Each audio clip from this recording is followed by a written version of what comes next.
Hi, good morning. My name is Tristan Desider Cajat. I'm currently an instructor with the Command Language Program Manager course.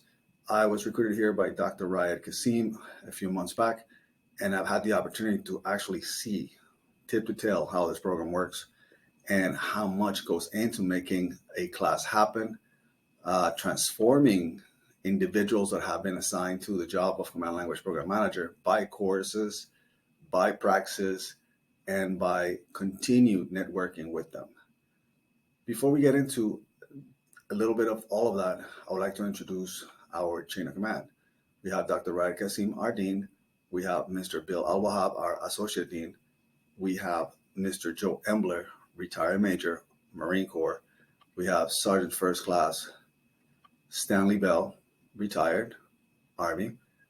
We have Master Sergeant, retired, Lou Snake, and myself, Petty Officer Tristan Kahar. I served 20 years in the Navy, and I never really had a chance to deal with language at all. My only interpretation of military missions using language had to do with being put on a ship to go down to the Caribbean and help law enforcement operations figure out what was going on in radio chatter, radio traffic, and actual missions.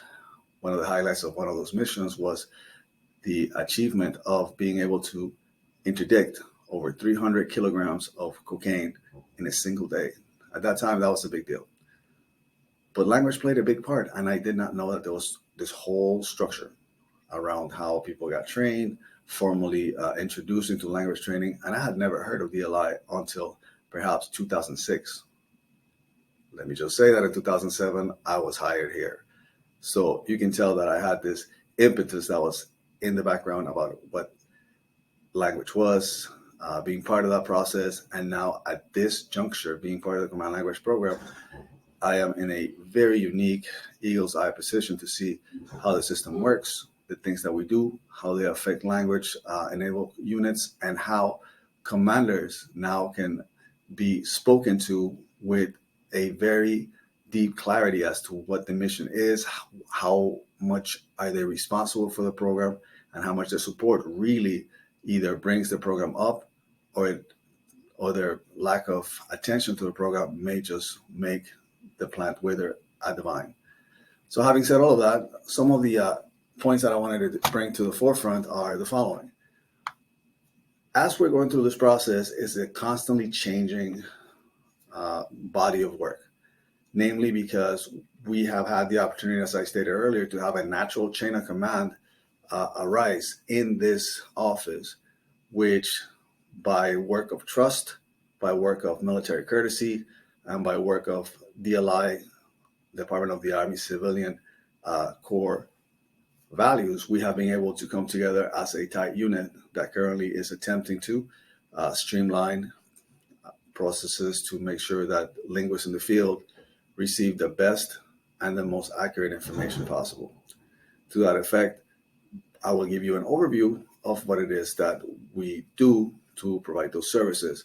It starts with the current curriculum development that we have been attempting to develop, integrating information from the field, reading comments, after action reports, et cetera, to have a sense of what it is that is needed, either short-term or long-term, for our student body. We constantly maintain an eye for innovation. As you will see in this specific video, we're doing a QR code for you to see this very short presentation, as well as any and all technological tools, means, conditions that are available, and we're exploiting them to the maximum right now. With the guidance of our leadership, we have also developed a sense of street cred, which has never been missing, but it was a bit absent due to COVID, due to the almost 2 years that we were away from the main force, that we had to do virtual courses, et cetera.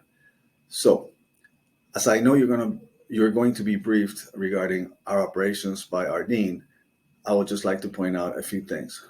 Constant innovation, different services thinking differently about how they do language, personnel that represent those individual services within the command language program, and a fearless approach to making mistakes, learning from them, and making sure that, as the saying goes, we strengthen the arm so we can bend the bronze bow during war. And that's all I want to say. We continually sweat here in peace so we don't have our linguists bleed in war. I know it sounds very dramatic, but when we're talking about issues like some of the situations that I experienced in Europe, where SEAL PMs had linguists that had not gotten paid for a while, it starts to add up. One person, 2 soldiers, 3 sailors, 4 Marines, 5 Coasties, 6 Air Force persons. All of these things add up. And our mission is to make sure that the system is calibrated correctly at the command language program manager level so they can handle these issues as an extension of policy, an extension of DLI vision, mission, and also best practices of linguists in the field.